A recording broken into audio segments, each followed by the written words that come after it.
Salut la team, on se retrouve aujourd'hui pour la vidéo bilan actualité du week-end. Donc on va commencer par le pronostic. Annoncé, donc la victoire d'Arsenal côté à 1,47 au moment où j'ai sorti la vidéo. Donc le prono est passé, victoire d'Arsenal 1-0. Après pour les pronostics, on va dire que je vous ai conseillé, donc vous, d'approfondir de votre côté les analyses pour voir si potentiellement c'était des bons pronostics.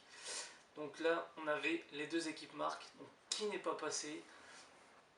Bournemouth ne s'est pas montré dangereux à de multiples reprises.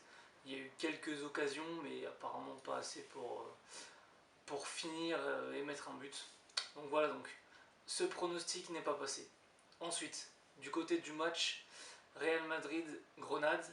Donc là, pareil, on s'est entre guillemets un peu foiré sur quasi la totalité des pronostics. Donc à vous de me dire si vous voulez que je vous sorte un seul pronostic safe ou peut-être mes pré-matchs, les matchs que je sélectionne pour me décider sur mon pronostic du week-end, ou si je continue à vous donner ce genre de pronostic là, donc, qui peut potentiellement être intéressant à jouer, mais où vous devez continuer à faire une analyse derrière. Donc pour ce match là, les deux équipes marquent est passé assez facilement, le score final est de 4-2 pour le Real Madrid. En revanche, Grenade ne perd pas, ou Grenade ne perd pas, ou par un seul but d'écart, les deux ne sont pas passés. Donc avec une défense plus solide, Grenade ne perd pas ou perd par un seul but, serait passé assez facilement.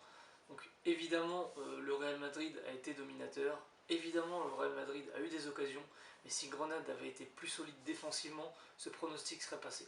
En revanche, le Grenade ne perd pas ou gagne le match, là, bon, je vous avoue, moi pour ma part, j'ai été déçu sur ce match-là.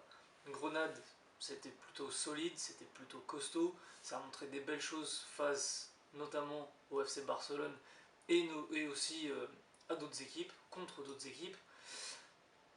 Donc pour ma part, je vous avoue que j'ai été déçu, mais c'est quand même une équipe qui reste assez solide, mais voilà, a flanché contre le Real Madrid. Le Real Madrid avait peut-être et avait sûrement à cœur envie de se rattraper après ce 2-2 en Ligue des Champions. Donc pour faire un petit bilan des résultats de ce week-end, les résultats qui m'ont entre guillemets marqué, ou du moins qui ont marqué le week-end. Donc la défaite de Marseille, 3-1 contre Amiens. Donc là, grosse chute des Olympiens, ça va être très dur de se remettre dedans. A noter, la défaite de Manchester City contre Wolverhampton. Donc pour moi, entre guillemets, pas de surprise. J'ai fait une exception en jouant Arsenal. J'ai joué également le match du Real Madrid, mais ça c'était dans mes pronostics, voilà, approfondir entre guillemets. Mais j'évite toujours de jouer des équipes qui ont joué la semaine. Donc en Europa League, en Champions League, voire en coupe. Pour moi c'est très important, il y a souvent un relâchement de la part de ces équipes-là et il faut toujours se méfier. Pour ma part, je vous avais conseillé Arsenal parce que justement l'équipe type n'était pas du tout alignée et que du coup on se retrouvait dans notre pronostic qui était quand même une value bet. Donc voilà, donc Manchester City qui perd face à Wolverhampton. Ensuite, la défaite de Manchester United aussi également, 1-0 contre Newcastle. Donc là, pas grand chose à dire, mais c'est vrai que Newcastle, notamment Liverpool et Manchester United, quand ils les jouent, il y a souvent des matchs nuls, voire là, en l'occurrence, une défaite de la part du club favori. A noter la grosse victoire de Mönchengladbach 5-1 contre Augsbourg. Donc la grosse victoire et ils prennent la tête du championnat si je ne dis pas de bêtises. Donc pour continuer, dans le championnat espagnol, une grosse victoire du FC Barcelone contre le FC Séville 4-0 à domicile. Donc à domicile, les Blaugrana sont presque imprenables. Donc voilà, grosse victoire pour ce week-end. Ensuite, on se retrouve également avec un 0-0 de l'Atlético Madrid, pardon. Donc voilà, encore une fois, ça prouve le relâchement entre guillemets après la Champions League ou tout simplement la fatigue. Donc voilà, 0-0 pour l'Atlético.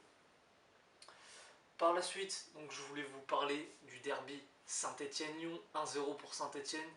Des années et des années que Saint-Étienne ne s'était pas imposé à domicile. Donc voilà, un résultat qui a marqué le week-end. Également la victoire de Reims contre Rennes, donc Reims qui fait des très très bons résultats et qui enchaîne pour ce début de saison. Du côté de l'Italie, on retrouve l'Atalanta qui a gagné encore 3-1, il marque beaucoup de buts, donc ça peut être quelque chose d'intéressant à jouer aussi pour vos futurs pronostics, beaucoup de buts dans ces matchs-là avec l'Atalanta. On se retrouve évidemment avec la victoire de la Juventus contre l'Inter, la Juventus qui était à l'extérieur et qui réussit entre guillemets l'exploit de gagner 2-1 contre l'Inter et qui prend la tête du championnat. Également à noter le match nul de Naples, donc encore une fois qui a joué cette semaine, et donc on est déjà à 3 équipes, voire 4 il me semble, qui ont joué cette semaine et qui ont fait un mauvais résultat. Donc comme je vous le disais, ça se confirme au vu des résultats que je vous présente aujourd'hui. Du côté de l'Allemagne, on a le Bayern qui a perdu son match contre Hoffenheim. Donc ça, pareil, le Bayern a joué cette semaine et Hoffenheim fait plutôt des bons résultats en général contre le Bayern. Prenez note, un peu la bête noire du Bayern. Et également le match nul de Dortmund, donc Dortmund qui enchaîne les nuls aussi en championnat. Et enfin, on va finir sur la Barclays Premier League avec les résultats du samedi. Donc Liverpool qui a gagné 2-1 contre Leicester. Et également Tottenham qui a perdu 3-0. Tottenham qui a encore joué cette semaine, donc voilà. Beaucoup de surprises cette semaine, donc qui sont pour moi dues au match joué en Ligue des Champions et en Europa League. Donc voilà, c'est tout pour cette vidéo, et on se retrouve dans la vidéo vendredi, la vidéo pronostic.